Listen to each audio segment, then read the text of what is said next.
캄보디아가 결국 휴전을 구걸했습니다. 전쟁이 길어져서가 아닙니다. 병력이 부족해서도 아닙니다. 전쟁에서 가장 먼저 무너지는 건 병사일까요? 장비일까요? 그리고 이 질문의 답은 전혀 예상하지 못한 곳에서 나왔습니다. 그래서 전쟁의 방향이 단 며칠 만에 뒤집혔고, 그래서 캄보디아는 더 이상 버틸 수 없었습니다. 지금부터 왜 이 전쟁이 동남아 전체의 무기 선택을 바꾸고 있는지, 그리고 왜 이 결과가 중국과 한국의 입지를 정반대로 갈라놓았는지 순서대로 보여드리겠습니다. 먼저 이 전쟁의 배경부터 말씀드려야 할 것 같습니다. 태국과 캄보디아라는 두 나라는 지도상으로 보면 그냥 평범한 이웃 국가처럼 보이실 수도 있어요. 하지만 그 국경선에는 무려 100년이 넘는 피해 역사가 켜켜이 쌓여 있습니다. 동남아시아를 담당하면서 수많은 분쟁 지역을 분석해왔지만 이 두 나라의 관계처럼 복잡하게 얽힌 케이스는 손에 꼽을 정도예요. 핵심 분쟁 지역은 프레아 비히어 사원 일대입니다. 이 사원은 9세기 크메르 제국 시절에 지어진 힌두교 사원인데 해발 525m 단그렉 산맥의 절벽 위에 아슬아슬하게 자리 잡고 있어요. 문제는 캄보디아와 태국의 국경선이 바로 이 사원을 가로지른다는 점입니다. 정확히 어디까지가 캄보디아 땅이고 어디부터가 태국 땅인지를 두고 양국이 100년 넘게 피 터지게 싸워온 겁니다. 1962년에 국제사법재판소가 이 문제에 대해 판결을 내렸어요. 결론은 캄보디아 영토라는 것이었습니다. 하지만 태국은 이 판결을 온전히 받아들이지 않았어요. 사원 자체는 캄보디아 것이라고 인정하면서도 사원 주변 4.6제곱킬로미터에 달하는 부지에 대해서는 여전히 자국 영토라고 주장했거든요.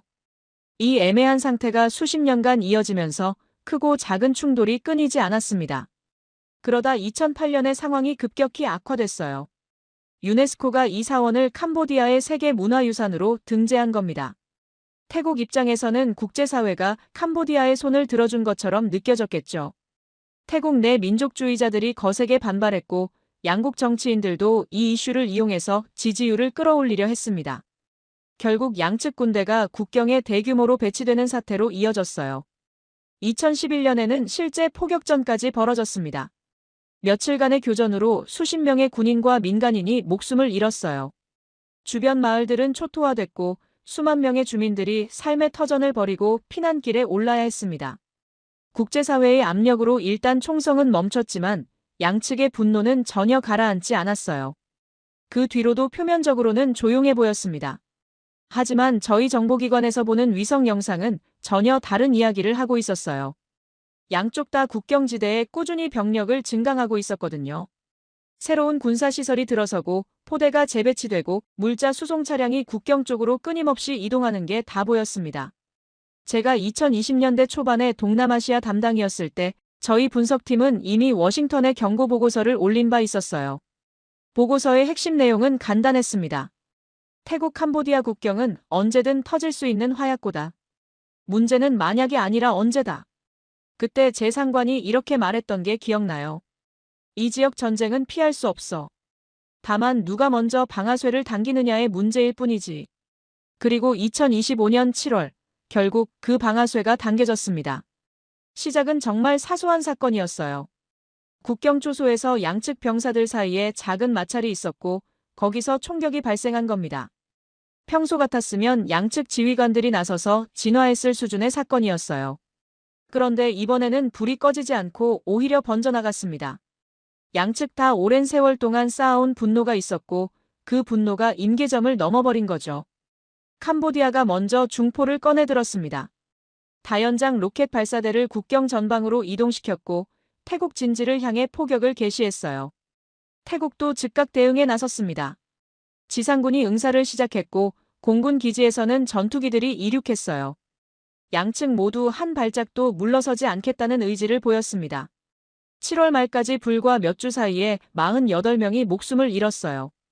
군인과 민간인을 합친 숫자입니다. 국경 마을 주민 수만 명이 다시 한번 피난을 떠나야 했고 양측 경제에도 심각한 타격이 가해졌습니다. 특히 관광산업에 의존하던 국경지역 경제는 완전히 마비됐어요. 국제사회가 움직이기 시작했습니다. 아세안 의장국이던 말레이시아가 중재에 나섰고 양측 외교 채널을 통해 압박을 가했어요. 7월 말에 양측은 결국 휴전에 합의했습니다. 일단 총성은 멈췄고 국제사회는 안도의 한숨을 쉬었죠. 하지만 저희 분석팀의 평가는 달랐어요. 이건 끝이 아니라 그냥 쉬는 시간이라고 봤습니다. 실제로 휴전 기간 동안 양측의 군사활동은 멈추지 않았어요. 오히려 더 노골적으로 전쟁 준비를 하고 있었습니다. 위성 영상으로 다 보였거든요. 탱크 부대가 이동하고 포대가 새로운 위치로 재배치되고 탄약과 연료를 실은 수송 차량이 끊임없이 국경 방향으로 향하는 게 저희 팀에서는 이 휴전이 길어야 3개월을 버티지 못할 거라고 예측했습니다. 10월에 예상대로 상황이 터졌어요. 국경지대에서 지뢰가 폭발하면서 태국 병사 3명이 부상을 입은 겁니다. 태국 정부는 즉각 캄보디아 소행이라고 발표했고 캄보디아는 강력히 부인했어요. 지금까지도 그 지뢰가 누가 매설한 것인지 의도적인 도발이었는지 우발적 사고였는지 진실은 밝혀지지 않았습니다. 하지만 결과만큼은 너무나 명확했어요. 7월에 맺은 휴전 협정이 완전히 종이 조각이 되어버린 거죠. 트럼프 대통령이 직접 중재에 나섰습니다. 미국의 압력으로 10월에 다시 한번 휴전 합의가 이뤄졌어요. 하지만 이것도 오래가지 못할 거라는 건 현장을 아는 사람이라면 누구나 느끼고 있었습니다. 그리고 12월 초 예상대로 다시 포성이 울렸어요. 그런데 이번 12월의 충돌은 7월과는 차원이 달랐습니다. 7월의 전투가 권투로 치면 초급반 스파링이었다면 12월의 전투는 헤비급 타이틀전이었어요.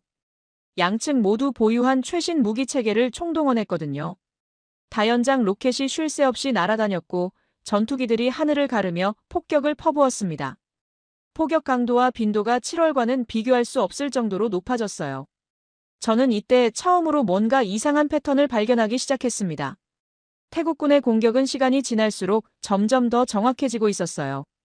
목표물을 정확히 타격하는 비율이 눈에 띄게 높아졌고 피해 효율도 계속 올라갔습니다. 반면 캄보디아군의 공격은 뭔가 이상했어요. 화력 자체는 맹렬했지만 실제로 태국 측에 입힌 피해는 그에 비해 현저히 적었거든요. 그것보다 더 이상한 건 따로 있었습니다.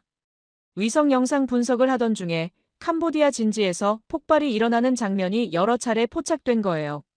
처음에는 당연히 태국 공군의 정밀 타격이려니 생각했습니다. 그런데 폭발 시점과 태국 전투기의 위치를 대조해보니 맞지 않는 케이스가 여러 건 있었어요. 태국 공군기가 그 구역에 없었는데도 폭발이 일어난 거죠. 분석팀의 정밀 검토를 지시했습니다. 열화상 영상, 음향 분석, 폭발 잔해 패턴까지 전부 다시 들여다봤어요. 결론은 충격적이었습니다. 캄보디아 무기가 스스로 터지고 있었어요. 발사 직후에 혹은 발사대에서 폭발하는 경우까지 있었습니다. 이게 도대체 무슨 상황인지 이해하시려면 양측이 어떤 무기를 가지고 싸우고 있었는지부터 제대로 살펴봐야 합니다. 제가 처음 이 전쟁의 무기 구성을 체계적으로 분석했을 때 한 가지 사실이 강렬하게 눈에 들어왔습니다. 양측의 주요 무기 공급국이 완전히 다른 나라였다는 점이에요. 먼저 캄보디아의 무기고를 들여다보겠습니다. 캄보디아군의 핵심 화력은 대부분 중국에서 건너온 것들이었어요. 이건 어제 오늘 시작된 관계가 아닙니다. 캄보디아는 1990년대부터 중국의 핵심 전략적 파트너 국가였고 군사 원조의 상당 부분을 중국 정부로부터 받아왔거든요. 중국 입장에서 캄보디아는 동남아시아에서 자국의 영향력을 확대하기 위한 중요한 교두보였고 캄보디아 입장에서 중국은 가장 든든한 후원자였습니다. 양측의 이해관계가 맞아떨어진 거죠. 이번 분쟁에서 캄보디아가 전면에 내세운 주력 무기들을 하나씩 살펴보면요. 가장 눈에 띄는 건 다연장 로켓 발사 시스템이었습니다. 중국제예요. 한 번에 수십 발의 로켓을 동시에 퍼부을 수 있는 대규모 화력 투사 체계입니다. 캄보디아 육군이 이 장비를 국경 전방에 다수 배치해서 태국 진지를 향해 집중 포격을 가했어요. 화력만 놓고 보면 상당히 위협적인 무기입니다. 전차도 상당수가 중국제였어요. 그 외에도 각종 미사일 시스템, 방공체계, 소화기류에 이르기까지 캄보디아군의 무기고 대부분이 중국산으로 채워져 있었습니다. 어떻게 보면 당연한 결과예요. 수십 년간 중국의 군사 원조를 받아왔으니까요. 여기서 한 가지 배경을 말씀드려야 할 것 같습니다. 중국의 방위산업 성장 속도는 정말 놀라운 수준이에요. 2000년대 초반만 해도 중국은 세계 최대의 무기 수입국이었습니다. 자국 기술력이 부족해서 러시아를 비롯한 해외에서 무기를 사들여야 했거든요. 그런데 불과 20년 만에 상황이 완전히 뒤집어졌어요. 지금 중국은 세계 4위의 무기 수출국입니다. 엄청난 도약이죠. 중국산 무기의 가장 큰 강점은 가격 경쟁력이에요. 미국이나 유럽산 무기의 절반 가격, 때로는 3분의 1 가격에 비슷한 사양의 장비를 제공합니다. 게다가 중국 정부가 차관이나 경제 지원과 패키지로 묶어서 판매하는 경우도 많아요. 개발도상국 입장에서는 솔깃할 수밖에 없는 조건인 거죠. 그래서 아프리카, 중동, 동남아시아 여러 나라들이 중국산 무기를 대거 도입해왔습니다. 그런데 문제가 있었어요. 속도가 품질을 보장하지는 않는다는 겁니다. 사실 방위산업 전문가들 사이에서는 오래전부터 중국산 무기의 신뢰성에 대한 의문이 제기돼 왔어요. 가격은 저렴한데 실제 성능이 카탈로그 스펙만큼 나오느냐, 내구성은 어떠냐, 실전에서 제대로 작동하느냐 하는 것들이요. 하지만 이런 의문들은 대부분 이론적인 수준에 머물러 있었습니다. 중국산 무기가 대규모 실전에 투입된 사례가 많지 않았거든요. 그런데 2025년 들어서 상황이 달라지기 시작했어요. 올해 5월에 있었던 인도와 파키스탄 간의 국경 충돌 때였습니다. 파키스탄군이 운용하던 중국산 미사일 시스템이 제대로 작동하지 않았다는 분석이 나왔어요. 발사 후 유도 장치에 문제가 생겨서 목표물을 놓친 건지, 애초에 발사 자체가 실패한 건지 정확한 내용은 아직 기밀이지만 어쨌든 기대한 성능이 나오지 않았다는 거죠. 그리고 이번 태국 캄보디아 전쟁에서 그 의문들이 눈앞에서 현실로 드러나기 시작했습니다. 12월 초 전투가 재개된 지 며칠 지나지 않아서 인터넷에 한 영상이 퍼지기 시작했어요. 캄보디아군의 다연장 로켓 발사 장면이었는데 로켓들이 하늘을 향해 솟구치다가 그중 일부가 공중에서 폭발해버리는 거예요. 목표물에 도달하기도 전에 자폭한 겁니다. 처음에는 조작된 영상일 수도 있다고 생각했어요. 요즘은 기술이 좋아져서 가짜 영상 만들기가 어렵지 않거든요. 그래서 저희 분석팀에서 영상 진위를 검증했습니다. 결론은 진짜였어요. 촬영 위치, 배경 지형, 시간대별 그림자 각도, 음향 패턴까지 전부 실제 현장과 일치했습니다. 그게 끝이 아니었어요. 12월 중순에는 태국군이 운용하던 중국산 전차에서도 심각한 사고가 발생했다는 보고가 들어왔습니다. 태국도 중국산 무기를 일부 보유하고 있거든요. 태국은 여러 나라에서 무기를 수입하는 편이라서 무기고 구성이 다양해요. 그중에 중국산 전차도 몇 대 있었는데 교전 중에 포신이 폭발하는 사고가 일어난 거예요. 적 공격 때문이 아니라 자체 결함으로요. 저희가 입수한 정보에 따르면 해당 전차 승무원들은 다행히 목숨은 건졌지만 부상을 입었습니다. 태국 국방부에서 이 사건을 얼마나 심각하게 받아들였는지 이후 중국산 장비에 대한 태국군 내부의 불신이 급격히 커졌다고 해요. 반면 태국의 주력 무기고는 완전히 다른 곳에서 채워지고 있었습니다. 태국 공군의 핵심 전력인 전투기 편대부터 보면요. 기체 자체는 미국산이에요. 하지만 이번 전쟁에서 가장 결정적인 역할을 한 건 그 전투기에 장착된 폭탄이었습니다. 그 폭탄이 어디서 왔는지 아세요? 한국이었어요. 한국산 정밀 유도폭탄. 군사 용어로는 한국형 GPS 유도폭탄이라고 부르는 물건입니다. 한국의 방위산업체에서 개발한 유도 키트를 기존 재래식 폭탄에 장착하면 위성 신호를 받아서 목표물을 정밀하게 타격할 수 있게 되는 거예요. 쉽게 말해서 멍청한 폭탄을 똑똑한 폭탄으로 바꿔주는 장치라고 보시면 됩니다. 태국 공군은 2022년부터 이 한국산 유도폭탄을 도입해왔어요. 도입 당시에는 크게 주목받지 못했습니다. 한국 방위산업이 동남아시아에 진출하는 여러 사례 중 하나 정도로만 여겨졌거든요. 그런데 2025년 7월 전투가 시작되면서 상황이 달라졌어요. 태국 공군이 이 한국산 유도폭탄을 전투기에 장착해서 실전에 투입한 겁니다. 한국산 무기가 실제 전쟁에서 사용된 최초의 사례 중 하나였어요. 결과가 어땠냐고요? 제가 본 위성 영상과 피해 분석 보고서를 종합하면 태국 공군의 타격 정확도는 놀라운 수준이었습니다. 캄보디아 측 군사시설들, 그러니까 지휘 통제소, 탄약 저장고, 로켓 발사, 진지 같은 핵심 표적들이 수십 킬로미터 떨어진 거리에서 정확하게 파괴되고 있었어요. 정밀 유도무기의 가장 큰 장점은 효율성이에요.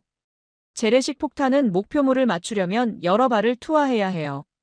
그래도 빗나가는 경우가 많고요. 하지만 정밀 유도폭탄은 한두 발이면 목표물을 확실하게 제거할 수 있습니다.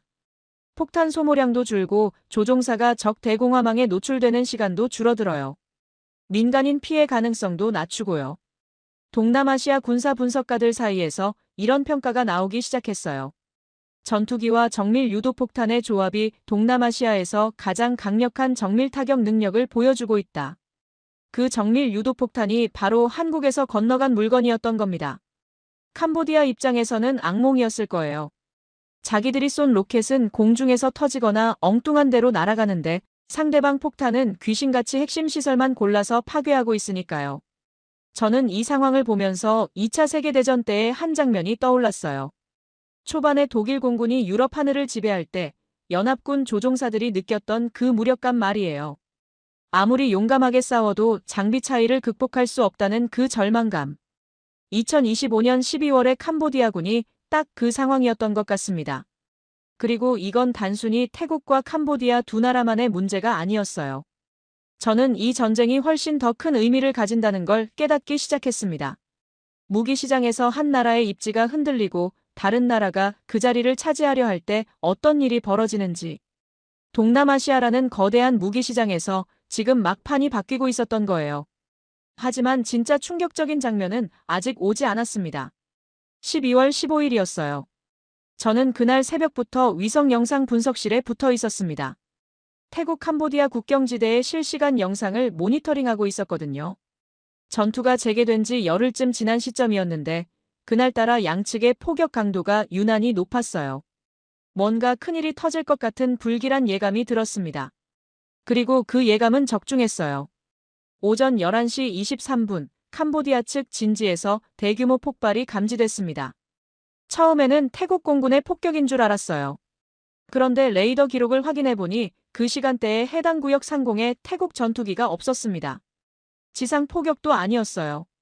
궤적 분석 결과 외부에서 날아온 포탄이 아니라 내부에서 폭발이 시작된 것으로 나타났거든요. 열화상 카메라 영상을 다시 돌려봤습니다. 그리고 저는 제 눈을 의심해야 했어요. 캄보디아군의 다연장 로켓 발사대에서 로켓들이 발사되는 순간이 찍혀 있었는데 발사된 로켓 중 상당수가 정상 궤도를 이탈하고 있었어요. 몇 발은 발사 직후 몇 초 만에 공중에서 폭발했고 한 발은 아예 발사대를 벗어나지도 못하고 그 자리에서 터져버렸습니다. 그 폭발이 옆에 있던 탄약 적재 차량으로 번지면서 연쇄 폭발이 일어난 거예요. 한마디로 자폭이었습니다. 그날 밤 저는 같은 분석실에서 일하는 동료 3명과 함께 지난 열흘간의 모든 영상 자료를 다시 검토했어요. 밤을 새워서 작업했습니다. 그리고 우리가 발견한 것은 정말 충격적이었어요. 캄보디아군의 중국산 무기체계에서 발생한 오작동 및 자체 사고 건수가 열흘 동안 최소 14건이었습니다. 그중 다연장 로켓 발사 시스템 관련 사고가 7건, 전차 및 장갑차 관련이 4건, 그 외 소화기 및 통신장비 관련이 3건이었어요. 14건이라는 숫자가 얼마나 심각한 건지 맥락을 좀 말씀드릴게요. 현대 전쟁에서 무기의 신뢰성은 생명과 직결됩니다. 병사가 방아쇠를 당겼을 때 총이 나가지 않으면 그 병사는 죽어요. 포병이 발사 버튼을 눌렀을 때 포탄이 엉뚱한 방향으로 날아가면 아군이 죽습니다. 그래서 군용 무기는 민수용보다 훨씬 엄격한 품질 기준을 적용받아요. 고장률이 일정 수준을 넘으면 해당 무기 체계는 실전 배치에서 제외됩니다. 그런데 열흘에 14건이요. 이건 단순한 불량률이 아니라 체계적인 결함을 의심해야 하는 수준이에요. 가장 치명적이었던 사건은 12월 18일에 일어났습니다. 캄보디아 지상군이 태국 국경 초소를 향해 대규모 공세를 준비하고 있었어요.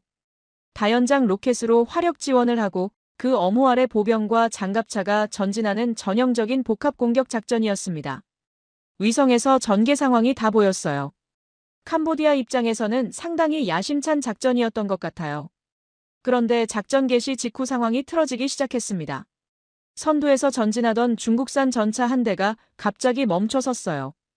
엔진 문제인지 변속기 문제인지는 모르겠지만 어쨌든 기동 불능 상태가 된 거예요. 전장 한가운데서요. 최악의 타이밍에 최악의 장소에서 고장이 난 겁니다. 그 전차를 피해서 후속 차량들이 우회하려다가 대열이 흐트러졌어요. 그 혼란스러운 순간에 태국 측의 반격이 시작됐습니다. 정확히 어떤 무기가 사용됐는지는 기밀사항이라 말씀드리기 어렵지만 결과적으로 캄보디아의 그 공세는 완전히 좌절됐어요. 상당한 인명피해와 장비 손실을 입고 후퇴해야 했습니다. 저는 그 장면을 보면서 한 가지 생각이 들었어요. 전쟁에서 가장 중요한 건 결국 신뢰할 수 있는 장비라는 것. 아무리 용감한 병사가 있어도, 아무리 뛰어난 전략이 있어도 무기가 제대로 작동하지 않으면 다 소용없다는 것. 캄보디아 병사들이 느꼈을 좌절감이 어땠을지 상상이 됩니다. 자기 목숨을 걸고 전진하는데 믿고 있던 무기가 자기 발등을 찍는 거예요. 적보다 내 장비가 더 무섭다는 게 얼마나 끔찍한 상황인지. 반면 같은 기간 태국군 측의 무기 오작동 보고는 저희가 파악한 바로는 단 2건이었어요. 그것도 경미한 수준이었고 작전에 영향을 줄 정도는 아니었습니다. 이 극명한 차이가 어디서 오는 건지 저는 양측 무기의 공급망을 추적해보기로 했습니다. 캄보디아의 무기고를 다시 들여다봤어요. 중국산 무기들의 도입 시기와 유지보수 이력을 확인했습니다. 그리고 흥미로운 패턴을 발견했어요. 캄보디아가 보유한 중국산 무기 중 상당수가 최근 3년 이내에 급하게 도입된 물건들이었어요. 2022년부터 2024년 사이에 대량으로 들어온 거죠. 이 시기는 중국이 방위산업 수출을 공격적으로 확대하던 때와 정확히 일치해요. 세계 곳곳에서 무기 수주를 따내기 위해 생산량을 급격히 늘렸거든요. 문제는 품질 관리가 그 속도를 따라가지 못했을 가능성이 있다는 거예요. 방위산업에서 품질 관리는 정말 까다로운 작업입니다. 일반 공산품과는 차원이 다른 정밀도와 내구성이 요구되거든요. 극한 환경에서도 작동해야 하고 수년간 보관했다가 꺼냈어도 문제가 없어야 해요. 그런데 생산량을 급격히 늘리면서 이런 품질 검증 과정을 충분히 거치지 못한 제품들이 시장에 나왔을 수 있는 거죠. 실제로 중국 방위산업 관련 보고서들을 보면 2020년대 들어 해외 구매국들의 불만이 꾸준히 제기돼 왔다는 내용이 있어요. 아프리카의 한 국가에서는 도입한 장갑차의 절반이 1년 안에 수리가 필요했다는 보고도 있고 중동의 한 국가에서는 구매한 드론이 실전 테스트에서 기대 이하의 성능을 보였다는 이야기도 있습니다. 하지만 이런 불만들은 대부분 조용히 처리됐어요. 해당 국가들이 중국과의 외교 관계를 고려해서 공개적으로 문제를 제기하지 않았거든요. 중국의 경제적, 정치적 영향력이 워낙 크니까요. 그런데 이번 태국 캄보디아 전쟁은 달랐어요. 실시간으로 영상이 찍혀서 전 세계로 퍼져나가는 시대잖아요. 캄보디아군의 로켓이 공중에서 폭발하는 장면, 전차가 전장 한가운데서 멈춰서는 장면들이 소셜미디어를 통해 순식간에 확산됐습니다. 숨기려 해도 숨길 수가 없었어요. 중국 정부는 이 상황에 대해 어떤 공식 입장도 내놓지 않았습니다. 외교부 정례 브리핑에서 관련 질문이 나왔을 때도 확인된 바 없다는 답변만 반복했어요. 하지만 침묵이 모든 걸 말해주는 경우도 있는 법이죠. 저는 중국산 무기의 이런 문제점들이 앞으로 세계 방위산업 시장에 어떤 영향을 미칠지 생각해봤어요. 특히 동남아시아 시장 말이에요. 이 지역은 중국이 가장 공을 들여온 무기 수출 시장 중 하나거든요. 그리고 바로 그 순간 태국이 어떤 선택을 하고 있는지가 더욱 명확하게 보이기 시작했습니다. 12월 19일 새벽 태국 공군 기지에서 전투기 편대가 이륙했습니다. 저희 정보망으로 확인한 바에 따르면 그날 출격한 전투기는 총 8대였어요. 미국산 전투기들이었는데 동체 아래에 뭔가가 매달려 있었습니다. 위성사진을 확대해서 봤더니 정밀 유도폭탄이었어요. 한국산 정밀 유도폭탄. 그 폭탄들이 그날 캄보디아 측에 어떤 결과를 가져왔는지 저는 생생하게 기억합니다. 먼저 한국산 정밀 유도폭탄이 어떤 물건인지 좀 더 자세히 설명드릴게요. 이 무기 체계의 핵심은 유도 키트입니다. 기존에 있던 일반 폭탄, 그러니까 그냥 떨어뜨리면 중력에 의해 낙하하는 재래식 폭탄에 이 키트를 장착하면 정밀 유도무기로 변신하는 거예요. 키트 안에는 위성항법장치 수신기와 관성항법장치가 들어있어요. 위성에서 보내는 신호를 받아서 자기 위치를 계산하고 목표물 좌표와 비교해서 날개를 조정하면서 정확하게 날아가는 거죠. 여기에 활공 능력까지 갖추고 있어서 전투기가 목표물 바로 위까지 가지 않아도 돼요. 수십 킬로미터 떨어진 안전한 거리에서 투하해도 폭탄이 알아서 목표물까지 활공해서 날아갑니다. 조종사 입장에서는 적의 대공화망에 노출되는 시간과 거리를 최소화할 수 있으니 생존성이 크게 높아지는 거예요. 그리고 정확도, 이게 핵심입니다. 재래식 폭탄의 명중률을 이야기할 때는 보통 원형 공산 오차라는 개념을 씁니다. 폭탄을 떨어뜨렸을 때 그중 절반이 떨어지는 원의 반경을 말하는 건데 재래식 폭탄은 이게 수백 미터에 달해요. 쉽게 말해서 노리는 곳에서 수백 미터 벗어날 수 있다는 거죠. 그래서 하나의 목표물을 파괴하려면 폭탄을 여러 발 투하해야 하고 그래도 빗나가는 경우가 많습니다. 반면 정밀 유도폭탄의 원형 공산 오차는 몇 미터 수준이에요. 거의 정확하게 원하는 곳에 떨어진다고 보시면 됩니다. 한 발로 목표물을 확실하게 제거할 수 있는 거죠. 한국이 개발한 이 유도폭탄은 그런 정밀 유도 기술을 독자적으로 확보한 결과물이에요. 원래 이런 기술은 미국이 거의 독점하다시피 했거든요. 미국산 정밀 유도폭탄이 세계 시장을 장악하고 있었어요. 그런데 한국이 자체 기술로 개발에 성공하면서 대안이 생긴 거죠. 가격도 미국산보다 저렴하고 성능은 비슷하거나 일부 영역에서는 더 낫다는 평가도 있어요. 태국 공군은 이 무기를 2022년부터 도입하기 시작했습니다. 처음에는 소량이었어요. 새로운 무기 체계를 도입할 때는 보통 그렇게 합니다. 일단 적은 수량을 사서 테스트해보고 만족스러우면 추가 구매를 하는 거죠. 태국 공군의 평가가 어땠냐면요. 2023년 국방백서에 이런 표현이 있었어요. 품질과 사후 지원 면에서 큰 만족을 보이고 있다. 외교적 수사를 걷어내고 직역하면 이거 물건이네라는 뜻입니다. 태국은 추가 구매 계약을 체결했고 2025년에는 상당한 수량의 한국산 정밀 유도폭탄을 보유하게 됐어요. 그리고 그 무기가 실전에 투입된 겁니다. 12월 19일 새벽에 이륙한 태국 전투기 편대의 임무는 캄보디아 측 핵심 군사시설 타격이었어요. 구체적으로는 다연장 로켓 발사 진지, 지휘 통제소, 그리고 탄약 집적소였습니다. 캄보디아군의 화력 투사 능력과 지휘 체계를 동시에 무력화시키려는 작전이었죠.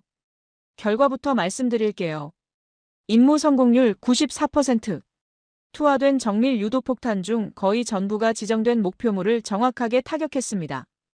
위성사진으로 확인한 피해 상황을 보면 캄보디아 측 다연장 로켓 발사대 사기가 완전히 파괴됐고 전방 지휘통제소 2개소가 무력화됐어요.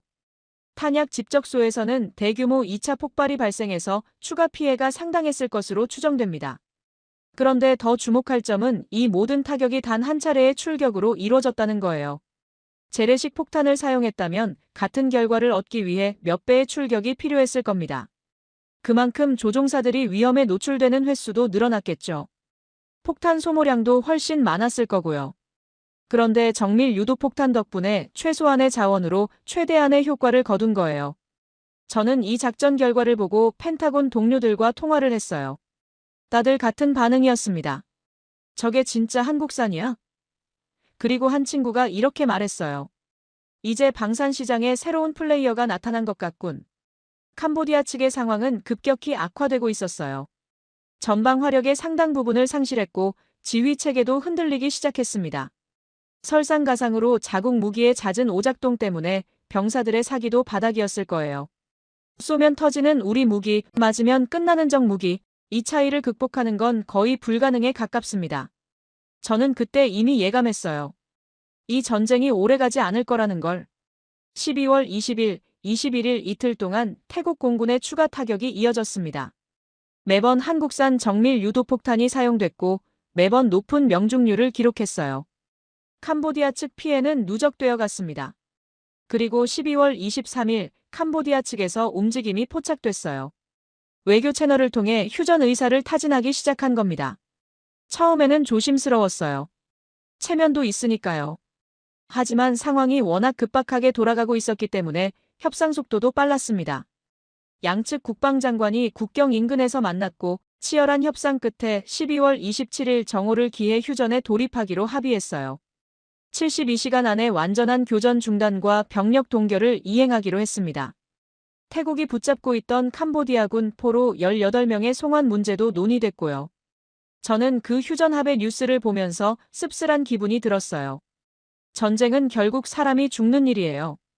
양측 합쳐서 수십 명이 목숨을 잃었고 수천 명이 삶의 터전을 잃었습니다. 그 점에서는 휴전이 반가운 소식이에요. 하지만 냉정하게 분석가의 시선으로 보면 이 전쟁은 하나의 거대한 실험이기도 했어요. 서로 다른 나라에서 온 무기들이 실제 전장에서 맞붙은 실험. 그리고 그 실험의 결과는 너무나 명확하게 나와버렸습니다. 한쪽 무기는 쏘면 맞았고 한쪽 무기는 쏘면 터졌어요. 이보다 더 극명한 대조가 있을까요? 세계 방위산업시장의 관계자들이 이 결과를 지켜보고 있었습니다. 그리고 각자의 계산기를 두드리기 시작했을 거예요. 동남아시아라는 거대한 무기 시장에서 지금 막 무언가가 근본적으로 바뀌려 하고 있었습니다. 12월 22일, 저는 캄보디아 군부 내부에서 흘러나온 한 통의 통신 기록을 입수했습니다. 물론 원본 전문을 공개할 수는 없어요. 정보 출처를 보호해야 하고 외교적으로 민감한 내용도 포함되어 있으니까요. 하지만 그 내용의 핵심만 말씀드리면 캄보디아 전방 지휘관이 프놈펜에 있는 국방부에 보낸 긴급 보고였는데 읽으면서 저도 숨이 막히는 느낌이었어요. 한마디로 절규에 가까웠습니다. 더 이상 현재 장비로는 작전 수행이 불가능하다. 병사들이 자국 무기를 신뢰하지 않는다. 사기가 바닥이다. 즉각적인 대책이 필요하다. 전쟁에서 병사가 자기 무기를 믿지 못하게 되면 어떤 일이 벌어지는지 아세요? 심리적으로 완전히 무너집니다. 전투라는 건 인간이 경험할 수 있는 가장 극단적인 스트레스 상황이에요. 총알이 머리 위로 날아다니고 포탄이 주변에서 폭발하고 동료가 눈앞에서 쓰러지고 언제 자기 차례가 올지 모르는 공포 속에서 싸워야 하거든요. 일반인은 상상조차 하기 어려운 상황이에요. 그 지옥 같은 환경에서 병사가 버틸 수 있게 해주는 게 몇 가지 있어요. 철저한 훈련에서 오는 자신감, 옆에 있는 동료에 대한 신뢰, 지휘관에 대한 믿음, 그리고 무엇보다 내 손에 들린 무기가 제대로 작동할 거라는 확신이에요. 이 요소들 중 하나라도 무너지면 전투력이 급격히 떨어집니다. 그런데 캄보디아군은 그 중에서도 가장 기본적인 요소, 무기에 대한 신뢰가 완전히 박살난 상태였어요. 제가 입수한 여러 정보를 종합해보면 12월 중순 이후 캄보디아 전방부대에서는 정말 믿기 어려운 일들이 벌어지고 있었습니다. 다연장 로켓 발사대 운용 병사들이 발사 명령을 받고도 주저하는 경우가 생겼어요. 상관이 발사 명령을 내리는데 병사가 즉각 복종하지 않는 거예요. 군대에서 이건 있을 수 없는 일이거든요. 명령 불복종은 군법회의 대상이에요. 그런데도 병사들이 망설인 거예요. 왜냐하면 자기가 버튼을 누르는 순간 로켓이 정상적으로 날아갈지 아니면 자기 머리 위에서 터질지 확신할 수 없었기 때문이에요. 적을 향해 쏘는 건데 자기가 죽을 수도 있다는 공포. 이게 얼마나 끔찍한 상황인지 상상이 되세요? 몇몇 부대에서는 발사 전에 병사들끼리 제비뽑기를 했다는 이야기까지 들었어요. 누가 발사 버튼을 누를 것인지를 두고요. 마치 러시안 룰렛처럼요. 사실 여부를 완전히 확인할 수는 없지만 그런 소문이 군 내부에서 돈다는 것 자체가 상황이 얼마나 심각한지를 보여줍니다. 정상적인 군대에서는 상상도 할 수 없는 일이거든요. 전차 부대도 마찬가지였어요. 12월 18일에 중국산 전차가 전장 한가운데서 멈춰선 사건 이후로 전차병들 사이에서 공포가 전염병처럼 퍼졌습니다. 자기가 탄 전차가 언제 고장 날지 모른다는 불안, 포신이 언제 터질지 모른다는 공포, 적 공격이 아니라 자기 장비 때문에 죽을 수도 있다는 두려움. 이런 것들이 전차병들의 마음을 갉아먹고 있었어요. 어떤 전차 승무원은 해치를 열어놓고 전차를 운행했다는 보고도 있었어요. 전차의 해치는 원래 전투 중에는 닫아놓는 게 기본이에요. 적의 총탄이나 파편으로부터 승무원을 보호하기 위해서요. 그런데 이 승무원은 해치를 열어놓은 거예요.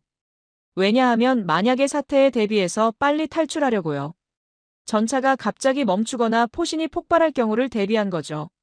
적보다 자기 전차가 더 무서웠던 거예요. 자국 장비에 대한 공포가 적에 대한 공포를 넘어선 상황. 이건 군대로서 이미 기능을 상실한 거나 다름없어요. 지휘부도 극심한 혼란에 빠졌습니다. 작전을 계획하려면 가용 전력이 얼마나 되는지 정확히 알아야 하거든요. 병력 몇 명, 전차 몇 대, 포대 몇 문, 이런 숫자들을 바탕으로 작전을 짜는 거예요. 그런데 보유 무기 중 몇 퍼센트가 실제로 작동할지 예측할 수 없는 상황이 된 거예요. 종이 위에는 다연장 로켓 발사대가 20기라고 적혀 있는데 그중 몇 기가 정상 작동하는지 아무도 장담할 수 없었습니다. 전차가 50대 있다고 해도 그중 몇 대가 전장에서 멈추지 않고 굴러갈지 아무도 모르는 거예요. 이런 상황에서 어떻게 작전을 짜겠어요? 저는 28년간 전 세계 분쟁 지역을 분석해왔는데 이렇게 빠른 시간 안에 군대의 신뢰 체계가 무너지는 걸 본 적이 거의 없어요. 무기의 신뢰성 문제가 단순한 기술적 결함을 넘어서 군 전체의 사기와 전투력을 갉아먹고 있었던 겁니다. 마치 암세포가 온몸으로 퍼져나가듯이요. 그리고 그 반대편에서는 정반대의 일이 벌어지고 있었어요. 태국군 조종사들 사이에서 한국산 정밀 유도폭탄에 대한 신뢰가 빠르게 높아지고 있었습니다. 처음에는 새로운 무기 체계에 대한 약간의 불안감이 있었을 거예요. 아무리 훈련을 했어도 실전은 다르니까요. 하지만 한번 써보니까 진짜 물건이더라는 거죠. 버튼을 누르면 정확히 목표물에 떨어지고 출격할 때마다 임무를 성공적으로 완수하고 무사히 귀환하는 경험이 쌓이면서 조종사들의 자신감도 함께 올라갔어요. 저희가 입수한 태국 공군 내부 브리핑 자료를 보면 조종사들이 한국산 유도폭탄에 붙인 별명이 있었어요. 태국어로 된 표현인데 우리말로 번역하면 확실한 친구 정도가 될 것 같아요. 내가 버튼을 누르면 확실하게 목표물을 맞춰주는, 전장에서 나를 실망시키지 않는 믿을 수 있는 친구라는 뜻이겠죠. 군인들이 무기에 애칭을 붙이는 건 그 무기를 진심으로 신뢰한다는 증거예요. 냉정한 군인들이 장비의 감정을 이입한다는 건 그만큼 그 장비가 자신들의 목숨을 지켜줬다는 경험이 쌓였다는 뜻이거든요.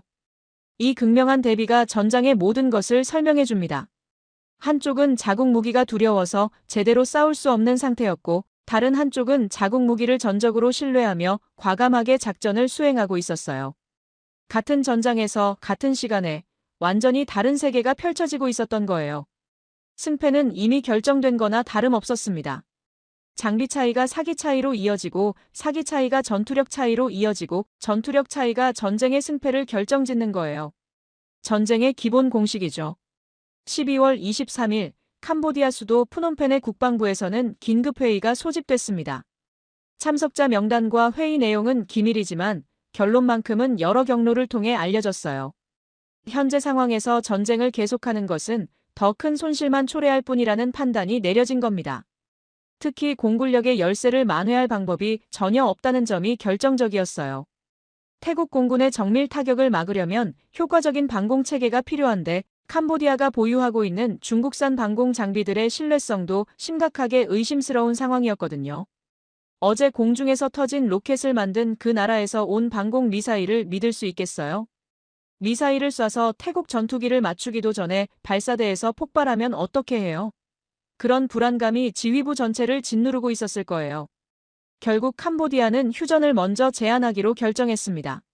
체면이 중요한 아시아 문화권에서, 특히 군사적 자존심이 강한 국가에서 먼저 휴전을 제안한다는 건 정말 쉬운 결정이 아니에요. 사실상 패배를 인정하는 것과 다름없거든요. 국내 정치적으로도 엄청난 부담이 될 수 있어요. 야당에서 공격할 빌미를 주는 거고, 국민들 사이에서 정권에 대한 신뢰가 떨어질 수도 있으니까요. 하지만 선택의 여지가 없었습니다. 전쟁을 계속하면 더 많은 병사가 죽고 더 많은 장비를 잃을 뿐이었어요. 시간이 지날수록 상황은 악화될 뿐이었고요. 12월 24일부터 양측 간 비밀 협상이 시작됐습니다. 크리스마스 이브에 전쟁 종결을 논의한다는 게 아이러니하죠. 전 세계가 축제 분위기에 들떠 있을 때 동남아시아의 한 구석에서는 생과 사의 협상이 진행되고 있었던 거예요. 협상은 예상보다 빠르게 진행됐어요. 캄보디아 측이 급했거든요. 하루하루 상황이 악화되고 있었으니까요. 태국 측도 굳이 전쟁을 오래 끌 이유가 없었고요. 12월 26일 밤 양국 국방장관이 국경 인근의 한 비밀 장소에서 만났습니다. 보안상의 이유로 정확한 위치는 공개되지 않았어요. 회담은 밤새 이어졌습니다.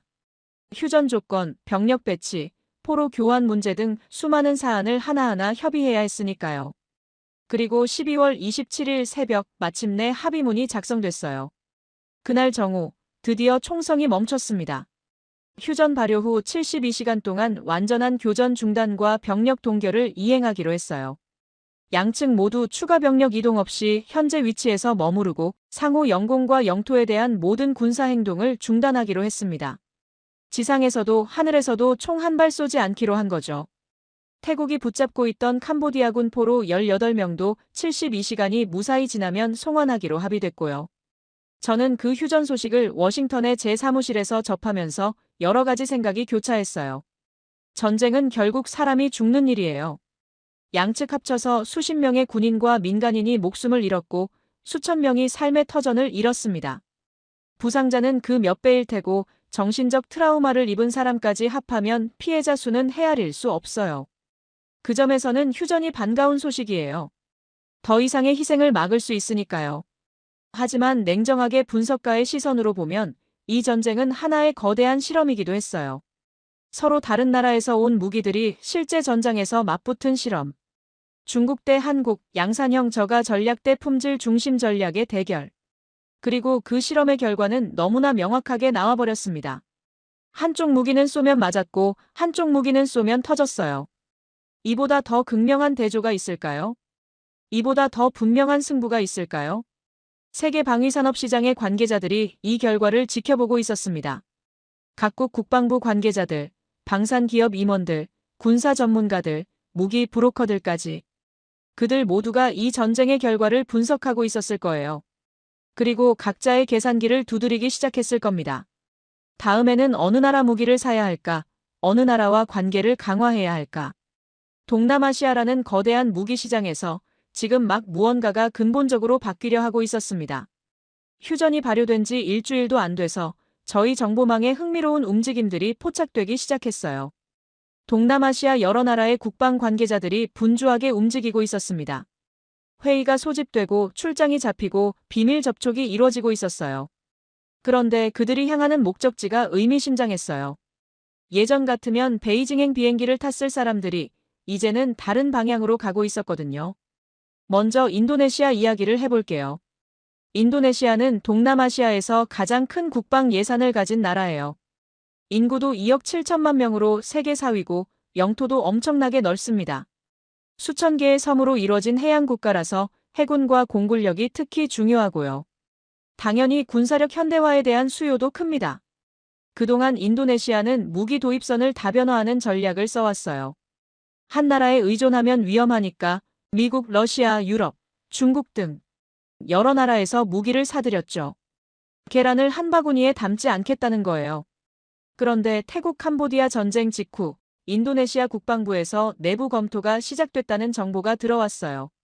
현재 보유 중인 중국산 무기 체계의 신뢰성을 전면 재평가하라는 지시가 내려갔다는 거예요.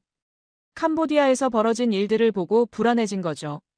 우리가 가진 중국산 장비들은 괜찮은 건가? 훈련장에서는 잘 작동했는데. 실전에서도 그럴까? 캄보디아처럼 우리 장비도 전장에서 터지면 어쩌나?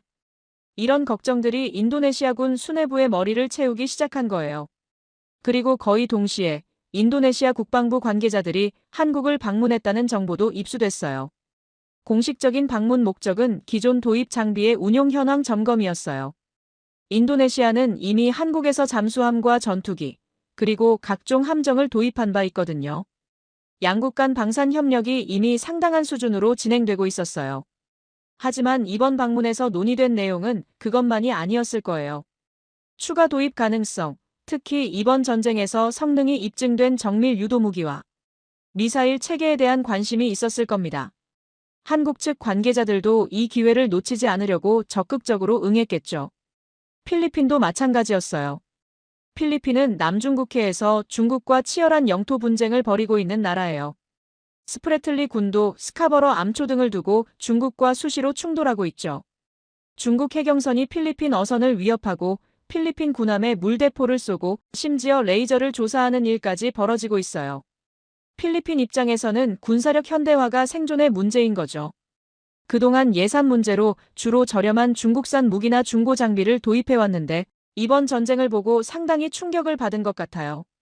필리핀 국방장관이 휴전 직후 한 공개석상에서 이런 발언을 했어요. 우리는 실전에서 검증된 무기가 필요하다. 가격만 보고 결정하는 시대는 끝났다. 우리 병사들의 목숨은 할인 행사 대상이 아니다. 직접적으로 중국을 언급하지는 않았지만 맥락상 누구를 겨냥한 말인지는 너무나 명확했습니다. 캄보디아에서 무슨 일이 있었는지 다 봤다는 뜻이었어요. 그리고 필리핀 공군 관계자들이 한국산 경전투기와 정밀 유도무기에 대한 상세 정보를 공식적으로 요청했다는 소식도 들려왔어요. 필리핀은 이미 한국산 경전투기를 도입해서 운용 중인데 추가 물량에 관심을 보이고 있다는 거예요. 그리고 이번 전쟁에서 활약한 정밀 유도폭탄에 대해서도 문의가 들어왔다고 해요. 아직 공식적인 도입 논의 단계는 아니지만 관심을 표명한 것만으로도 의미 있는 변화입니다. 말레이시아, 베트남, 싱가포르까지 동남아시아 주요 국가들 대부분이 비슷한 움직임을 보이고 있었어요. 저희 정보망에서 포착되는 신호들이 한 방향을 가리키고 있었습니다. 공통점이 있었어요. 첫째, 기존에 보유한 중국산 무기에 대한 재검토가 시작됐다는 것. 정말 이 장비들을 믿을 수 있는지, 실전에서 제대로 작동할지, 대안은 없는지. 둘째, 대안 공급처로 한국에 대한 관심이 부쩍 높아졌다는 것. 한국산 무기가 어떤 성능을 보이는지, 가격은 어느 정도인지, 도입 절차는 어떻게 되는지. 이 두 가지가 동남아시아 전역에서 동시에 일어나고 있었어요. 저는 이 상황을 보면서 방위산업 역사의 한 장면이 떠올랐어요. 1991년 걸프전 때 일입니다. 미국이 이라크를 상대로 압도적인 승리를 거뒀는데 그 전쟁에서 미국의 정밀 유도무기가 처음으로 대규모 실전에 투입됐거든요. 토마호크 순항 미사일이 이라크 방공망을 뚫고 들어가고 레이저 유도 폭탄이 건물 창문으로 정확히 날아들어가는 영상이 전 세계에 생중계됐어요. 마치 비디오 게임처럼 정확한 타격 영상을 보면서 전 세계가 충격을 받았죠. 저게 가능해? 하는 반응이었어요. 그 뒤에 무슨 일이 벌어졌는지 아세요? 미국산 정밀 유도무기에 대한 수요가 폭발했어요. 전 세계 국가들이 앞다퉈 우리도 저런 무기가 필요하다고 생각하게 된 거예요. 국방 예산을 재편성하고 미국과의 협상을 시작하고 도입 계획을 수립했어요. 걸프전 한 번이 미국 방위 산업의 수출을 완전히 다른 차원으로 끌어올렸습니다. 단 한 번의 전쟁이 시장 판도를 바꿔버린 거예요. 2025년 태국 캄보디아 전쟁이 한국에게 비슷한 의미를 가질 수 있다고 저는 생각해요. 물론 규모는 걸프전과 비교할 수 없이 작아요. 걸프전은 수십만 명의 병력이 동원된 대규모 전쟁이었고 태국 캄보디아 전쟁은 국경 분쟁 수준이니까요. 하지만 핵심은 같습니다. 실전에서 성능이 검증됐다는 것. 그것도 같은 전장에서 경쟁국 무기와 직접 비교되는 상황에서요. 한국산 무기는 제대로 작동했고 중국산 무기는 그러지 못했어요. 이보다 더 강력한 광고가 어디 있겠어요. 어떤 마케팅 캠페인도, 어떤 무기 전시회 시연도 이 정도 효과를 내지 못해요. 동남아시아 무기 시장의 규모가 어느 정도인지 말씀드릴게요. 스톡홀름 국제평화연구소 자료에 따르면 동남아시아 국가들의 연간 무기 수입액은 약 50억 달러에서 70억 달러 수준이에요. 우리 돈으로 환산하면 대략 7조 원에서 10조 원 정도 됩니다. 그리고 이 시장은 매년 성장하고 있어요. 남중국해 긴장, 영내 영토 분쟁 격화, 중국의 군사적 부상에 대한 우려 등으로 각국이 앞다퉈 군비를 강화하고 있거든요. 앞으로 10년간 이 지역의 국방 지출은 더욱 늘어날 거예요. 그동안 이 시장에서 중국이 상당한 점유율을 가져갔어요. 저렴한 가격과 정치적 연계를 무기로요. 우리 무기 사면 다리도 놓아주고 항구도 지어줄게. 이런 패키지 딜이 먹혔던 거죠. 하지만 이번 전쟁으로 그 기반이 흔들리기 시작한 겁니다. 가격이 아무리 싸도 정치적 혜택이 아무리 많아도 쏘면 터지는 무기는 안 사거든요. 중국 입장에서는 최악의 시나리오가 현실화된 거예요. 자국 무기의 결함이 실시간으로 전 세계에 중계됐고 그 결과 고객 국가가 전쟁에서 패배하는 모습까지 보여줬으니까요. 이보다 더 치명적인 마이너스 광고가 있을까요? 아무리 가격이 저렴해도 아무리 정치적 관계가 좋아도 쏘면 터지는 무기를 누가 사겠어요. 목숨이 달린 문제인데요. 국방장관이 자국 병사들 목숨을 걸고 도박할 수는 없잖아요. 반면 한국은 최고의 기회를 잡은 거예요. 한국 방위산업이 그동안 해외 시장에서 고전했던 이유 중 하나가 바로 실전 검증 부족이었거든요. 미국이나 러시아, 유럽 무기들은 수십 년간 크고 작은 전쟁에서 검증을 받아왔잖아요. 걸프전, 이라크전, 아프가니스탄전, 시리아 내전, 우크라이나 전쟁까지 그에 비해 한국 무기는 카탈로그 상의 스펙은 좋은데 실전에서 어떤지 모르겠다는 인식이 있었어요. 돈 주고 살 만한 건지 확신이 안 선다는 거죠. 그런데 이번 전쟁이 그 의문을 단번에 해소해버린 겁니다. 한국산 정밀 유도폭탄이 실전에서 94%의 명중률을 기록했다. 태국 공군 조종사들이 이 무기를 전적으로 신뢰하고 있다. 이 무기를 사용한 쪽이 전쟁에서 확실한 우위를 점했다. 이보다 더 강력한 레퍼런스가 어디 있겠어요. 어떤 영업사원의 말보다, 어떤 홍보자료보다 실전 결과가 가장 설득력 있는 거예요. 저는 이 상황을 펜타곤 동료들과 논의했어요. 인도 태평양 담당하는 한 친구가 이렇게 말했습니다. 한국이 드디어 메이저리그에 올라온 것 같아. 동남아시아 시장에서 시작해서 어디까지 갈지 지켜봐야겠어. 어쩌면 우리한테도 경쟁자가 될 수 있어. 저도 같은 생각이에요. 이번 전쟁은 끝났지만 그 여파는 이제 시작일 뿐입니다. 동남아시아 국가들의 무기 구매 결정은 보통 몇 년에 걸쳐 이뤄져요. 소요 검토, 예산 확보, 입찰, 협상, 계약까지 복잡한 절차를 거치거든요. 지금 당장 계약이 체결되는 건 아닙니다. 하지만 방향은 이미 정해진 것 같아요. 중국에서 한국으로. 그 흐름이 시작된 겁니다. 물결이 시작됐고 그 물결은 점점 더 커질 거예요. 그리고 이 변화가 단순히 방위산업에만 영향을 미치는 게 아니에요. 무기 거래는 단순한 상거래가 아니거든요. 정치적, 외교적 관계와 깊이 연결되어 있어요. 한 나라에서 무기를 산다는 건 그 나라와 안보적으로 묶인다는 의미이기도 합니다. 부품 공급, 정비 지원, 업그레이드, 훈련 프로그램 등 수십 년간 관계가 이어지거든요. 동남아시아 국가들이 한국산 무기를 더 많이 도입하게 되면 한국과 이 지역의 관계는 지금보다 훨씬 더 깊어질 거예요. 경제적으로도 외교적으로도 안보적으로도. 방산 협력이 전략적 파트너십으로 발전하는 거죠. 그게 이번 전쟁의 진짜 의미라고 저는 생각합니다. 하지만 아직 끝난 게 아니에요. 중국도 가만히 있지 않을 겁니다. 체면이 구겨진 만큼 반격을 준비하고 있을 거예요. 가격을 더 낮추거나 기술 지원을 강화하거나 정치적 압박을 가하거나 어떤 방식으로든 잃어버린 시장을 되찾으려 할 겁니다. 중국은 포기를 모르는 나라니까요. 그래서 앞으로가 더 중요해요. 한국이 이 기회를 어떻게 활용하느냐에 따라 상황이 완전히 달라질 수 있습니다. 이 기회를 잡으면 동남아시아 시장의 새로운 강자가 될 수 있고 놓치면 다시 중국에게 자리를 내줄 수도 있어요. 저는 개인적으로 한국이 이 기회를 잘 살리기를 바라고 있어요. 그리고 그 이유가 있습니다.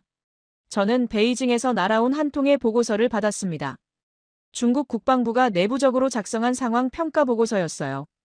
물론 공식 문서는 아니고 저희 정보망을 통해 입수한 비공식 자료입니다. 출처를 보호해야 하기 때문에 전문을 공개할 수는 없지만 그 안에 담긴 내용은 상당히 충격적이었어요. 중국 정부가 이 상황을 얼마나 심각하게 받아들이고 있는지를 보여주는 문서였습니다. 보고서의 핵심은 이랬습니다. 동남아시아 시장에서 심각한 신뢰 위기가 발생했다. 즉각적인 대응이 필요하다. 방치할 경우 지난 20년간 쌓아온 시장 기반이 무너질 수 있다. 중국 정부가 공개적으로는 아무 말도 하지 않고 있었지만 내부적으로는 상당히 심각하게 받아들이고 있었던 거예요. 외교부 정례 브리핑에서 관련 질문이 나올 때마다 대변인은 확인된 바 없다거나 사실과 다르다 혹은 외부 세력의 악의적 선전이라는 원론적인 답변만 반복했지만 그 뒤에서는 분주하게 움직이고 있었습니다. 겉으로는 태연한 척했지만 속으로는 불이 난 거예요. 중국이 처한 상황을 좀 더 자세히 설명드릴게요. 중국 방위산업의 성장 전략은 크게 두 가지 축으로 이루어져 있었어요. 첫째는 가격 경쟁력입니다. 미국이나 유럽산 무기의 절반, 때로는 3분의 1 가격에 비슷한 사양의 장비를 제공한다는 거죠. 최신 전투기 한 대 가격으로 중국산 전투기 두세 대를 살 수 있다면 국방 예산이 빠듯한 개발도상국들에게는 당연히 매력적인 조건이에요. 숫자로 밀어붙이는 전략이 가능해지니까요. 둘째는 정치적 연계입니다. 1대1로 사업, 경제 원조, 차관 제공 같은 것들과 무기 판매를 패키지로 묶어서 제안하는 거예요. 우리한테 무기 사면 다리도 놓아주고 항구도 지어주고 철도도 깔아줄게. 이런 식이죠. 무기만 파는 게 아니라 전체적인 경제 협력을 제안하는 거예요. 개발도상국 정치인들 입장에서는 거절하기 어려운 조건인 거죠. 인프라 개발은 눈에 보이는 성과니까 국내 정치에도 도움이 되고요. 이 전략이 꽤 효과적이었어요. 2010년대 들어서 중국은 아프리카, 중동, 동남아시아 등지에서 빠르게 시장 점유율을 높여갔습니다. 세계 최대 무기 수입국에서 세계 4위 무기 수출국으로 도약하는데 불과 20년밖에 안 걸렸어요. 특히 동남아시아에서는 캄보디아, 미얀마, 라오스 같은 나라들이 중국산 무기의 주요 고객이 됐어요. 태국이나 말레이시아, 인도네시아 같은 비교적 부유한 나라들도 일부 장비를 중국에서 도입했고요. 그런데 이 전략에는 치명적인 약점이 하나 있었어요. 품질에 대한 신뢰가 완전히 확립되지 않았다는 거예요. 가격은 저렴한데 정말 좋은 물건인지, 실전에서 제대로 작동할지, 내구성은 어떤지. 이런 의문들이 늘 따라다녔습니다. 방위산업에서 신뢰라는 건 쌓는데 수십 년이 걸리지만 무너지는 건 한순간이에요. 미국이 방산 시장에서 압도적인 위치를 차지하고 있는 이유가 뭐겠어요? 2차 세계대전 이후 수십 년간 크고 작은 전쟁에서 자국 무기의 성능을 검증받아왔기 때문이에요. 한국전쟁, 베트남전쟁, 걸프전, 이라크전, 아프가니스탄전 등을 거치면서 미국산 무기는 실전에서 검증된 물건이라는 명성을 쌓았습니다. 그 명성은 수십 년간의 피와 땀으로 만들어진 것이고 돈으로 살 수 없는 거예요. 중국은 그런 명성이 없었어요. 중국이 마지막으로 대규모 전쟁을 치른 게 1979년 베트남과의 국경 전쟁인데 그것도 벌써 45년도 더 전 일이에요. 그 이후로 중국군은 실전 경험이 거의 없습니다. 그래서 중국산 무기에 대해서는 늘 카탈로그 스펙은 좋은데 실제로는 어떤지 모르겠다는 인식이 따라다녔어요. 어떻게 보면 중국 입장에서는 자국 무기가 대규모 실전에서 사용되는 걸 은근히 바랐을 수도 있어요. 물론 직접 전쟁을 하고 싶지는 않겠지만 고객 국가가 중국산 무기로 전쟁을 해서 좋은 성과를 거두면 그게 최고의 홍보가 될 테니까요. 실전에서도 통한다는 걸 증명할 기회니까요. 그런데 2025년에 그 실전이 벌어졌고 결과는 최악이었습니다. 로켓이 공중에서 터지고 전차가 전장 한가운데서 멈춰서고 미사일 시스템이 오작동하는 장면들이 전 세계로 퍼져나갔어요.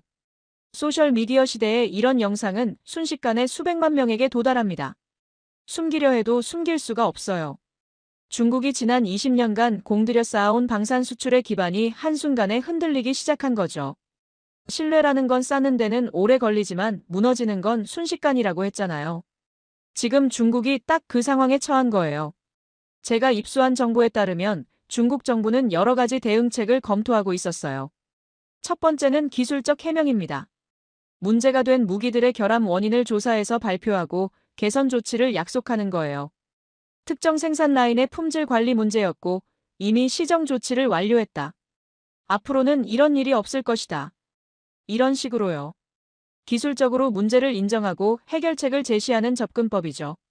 하지만 이 접근법의 문제점은 결함을 인정하는 순간 책임 문제가 따라온다는 거예요. 캄보디아가 배상을 요구할 수도 있고 다른 구매국들도 이미 산 물건에 대해 환불이나 교체를 요구할 수 있거든요. 줄줄이 소송이 걸릴 수도 있어요. 두 번째는 침묵 전략입니다. 아무 말도 하지 않고 시간이 흐르면서 여론이 잠잠해지길 기다리는 거예요. 사람들의 기억은 짧으니까요. 다음 큰 뉴스가 터지면 이 사건은 금방 잊혀질 거라는 계산이죠. 중국 정부가 지금 취하고 있는 공식 태도가 이거예요. 하지만 이 전략의 문제점은 그 사이에 고객들이 이탈할 수 있다는 거예요. 침묵하는 동안 경쟁자들이 시장을 가져가 버리면 돌이킬 수 없게 됩니다. 한번 떠난 고객을 다시 데려오는 건 훨씬 더 어려운 일이거든요. 세 번째는 공세적 대응입니다. 문제의 원인을 외부로 돌리는 거예요. 캄보디아군의 잘못된 운용과 정비 부실이 문제였다거나 외부 세력의 방해 공작이 있었다거나 적국이 전자전으로 시스템을 교란했다는 식으로요. 책임을 다른 데로 떠넘기는 거죠. 하지만 이건 고객 탓을 하는 거라서 오히려 역효과가 날 수 있어요. 우리 무기가 문제가 아니라 너희가 잘못 썼다라고 말하면 다른 잠재 고객들이 어떻게 생각하겠어요? 저 나라 무기 사면 문제 생겨도 우리 탓으로 돌리겠구나. 신뢰가 더 떨어지겠죠. 결국 중국은 어정쩡한 중간 지점을 선택한 것 같았어요.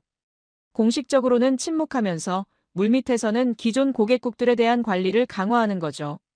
가격 할인을 제한하거나 추가 기술 지원을 약속하거나 정치적 압력을 가하거나 경제 협력 패키지를 더 키우거나 모든 동원해서 기존 고객들이 이탈하지 않게 붙잡아 두려는 거예요. 실제로 휴전 직후 중국 국방부 고위 관계자가 동남아시아 여러 나라를 순방했다는 정보가 있었어요. 캄보디아를 시작으로 미얀마, 라오스, 태국까지 돌았다고 해요.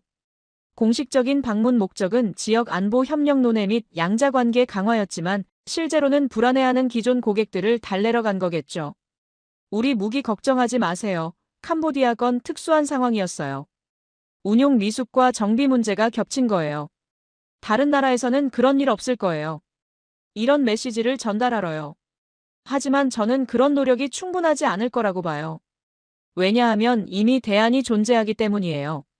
예전에는 무기 시장의 선택지가 제한적이었어요. 최고급 물건을 원하면 미국이나 유럽에서 사야 하는데 그건 엄청 비싸요. 예산이 빠듯한 나라들은 어쩔 수 없이 저렴한 중국산을 선택해야 했어요. 중국산이 싫으면 비싼 미국산 사야 해. 아니면 그냥 참아. 이런 구도였죠. 선택지가 별로 없으니 중국의 시장 지위가 유지됐던 거예요. 그런데 이제는 상황이 다릅니다. 한국이라는 새로운 선택지가 등장했어요. 한국산 무기는 중국산보다 비싸지만 미국산보다는 상당히 저렴해요. 대략 미국산의 60에서 70% 수준이라고 보시면 됩니다. 그러면서 품질은 미국산에 버금가거나 일부 영역에서는 그 이상이라는 평가를 받고 있어요. 가격 대비 성능, 소위 말하는 가성비가 뛰어난 거죠.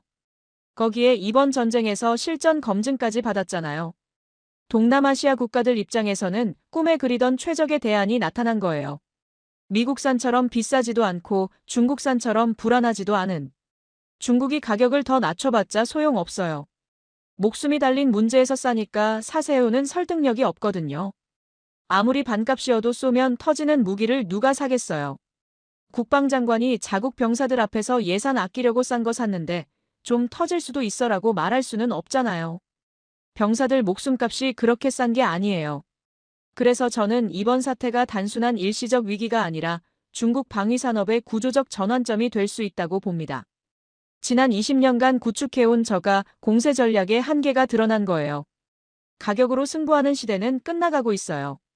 이제는 품질과 신뢰로 승부해야 하는데 그 영역에서 중국은 아직 경쟁력이 부족합니다. 물론 중국이 쉽게 물러나지는 않을 거예요. 워낙 덩치가 큰 나라이고 자원도 풍부하고 의지도 강하니까요. 품질 개선에 대대적인 투자를 할 수도 있어요. 결함 원인을 철저히 분석하고 생산 공정을 개선하고 품질 관리를 강화해서 몇 년 후에 다시 도전할 수도 있죠. 아니면 새로운 시장을 개척하려 할 수도 있어요. 동남아에서 밀리면 아프리카나 중앙아시아, 남미 쪽으로 눈을 돌릴 수도 있고요. 방산 수출 대신 다른 분야에서 영향력을 강화하려 할 수도 있어요. 하지만 적어도 동남아시아 시장에서 적어도 향후 5년에서 10년간은 중국의 입지가 상당히 약화될 거라고 저는 전망해요. 한번 잃어버린 신뢰는 되찾는데 오랜 시간이 걸리거든요. 캄보디아에서 터진 로켓 영상은 인터넷에 영원히 남아있을 거예요. 그 영상이 남아있는 한 중국산 무기를 사려는 국가들은 항상 한 번쯤 망설이게 될 겁니다. 혹시 우리한테도 저런 일이? 그리고 그 시간 동안 한국이 빈자리를 채워나갈 거예요. 기회는 준비된 자에게 온다고 했잖아요. 한국 방위산업은 이 기회를 위해 수십 년간 준비해왔습니다. 이게 바로 전쟁의 나비 효과예요. 태국과 캄보디아 국경에서 벌어진 작은 전쟁이 세계 방위산업의 판도를 뒤흔들고 있는 겁니다. 저는 지금 이 보고서를 마무리하면서 창밖으로 워싱턴의 야경을 바라보고 있습니다. 28년간 세계 각지의 분쟁을 분석해왔어요. 중동의 사막에서 아프리카의 초원까지, 아시아의 밀림에서 유럽의 평원까지. 전쟁이 어떻게 시작되고 어떻게 진행되고 어떻게 끝나는지를 수없이 봐왔습니다. 그 과정에서 수많은 나라의 흥망성쇠도 지켜봤고요. 강대국이 몰락하는 것도 봤고 약소국이 일어서는 것도 봤어요. 하지만 이번 태국 캄보디아 전쟁처럼 명확하고 극적인 교훈을 남긴 사례는 정말 드물어요. 마치 교과서에 실릴 것 같은 사례랄까요? 이 전쟁이 가르쳐준 것들을 정리해 볼게요. 첫째, 무기의 신뢰성은 협상의 대상이 아니라는 것입니다. 전쟁터에서 무기가 제대로 작동하지 않으면 병사들이 죽어요. 이건 단순한 불편함의 문제가 아니에요. 생과 사의 문제예요. 그래서 무기의 신뢰성은 가격이나 정치적 고려로 타협할 수 있는 문제가 절대 아닙니다. 아무리 무기가 저렴해도, 아무리 공급국과의 외교 관계가 좋아도, 아무리 경제 협력 패키지가 매력적이어도 쏘면 터지는 무기는 결국 재앙을 부릅니다. 캄보디아가 그 대가를 톡톡히 치렀어요. 저렴하다고 샀다가 전쟁에서 졌으니까요. 둘째, 실전 검증의 가치는 돈으로 환산할 수 없다는 것입니다. 카탈로그에 적힌 스펙이 아무리 화려해도 무기 전시회, 시연이 아무리 완벽해도 실전에서 어떤 성능을 보이는지가 진짜예요. 시험장에서 맞추는 것과 실제 전투에서 맞추는 건 완전히 다른 문제거든요. 스트레스, 혼란, 변수, 적의 방해 등 실전에는 시험장에 없는 요소들이 수없이 많아요. 그 모든 것을 뚫고 성능을 발휘하는지가 진짜 실력인 거죠. 한국산 정밀 유도폭탄은 이번 전쟁에서 그 진짜 가치를 증명했어요. 94%라는 명중률은 어떤 마케팅 문구보다, 어떤 영업 프레젠테이션보다 강력한 메시지입니다. 이 무기는 진짜로 맞습니다. 실전에서요. 셋째, 방위산업의 판도는 한 번의 전쟁으로 바뀔 수 있다는 것입니다. 1991년 걸프전이 미국 방위산업의 전환점이었던 것처럼 2025년 태국 캄보디아 전쟁은 한국 방위산업의 전환점이 될 수 있어요. 동남아시아라는 거대한 시장에서 새로운 플레이어가 등장했다는 걸 전 세계가 목격했으니까요. 이제 한국은 더 이상 떠오르는 신흥 방산국이 아니에요. 실전에서 검증된 방산 강국이 된 거예요. 그 차이는 엄청납니다. 제가 이 분야에서 일하면서 많은 나라의 방위산업을 봐왔어요.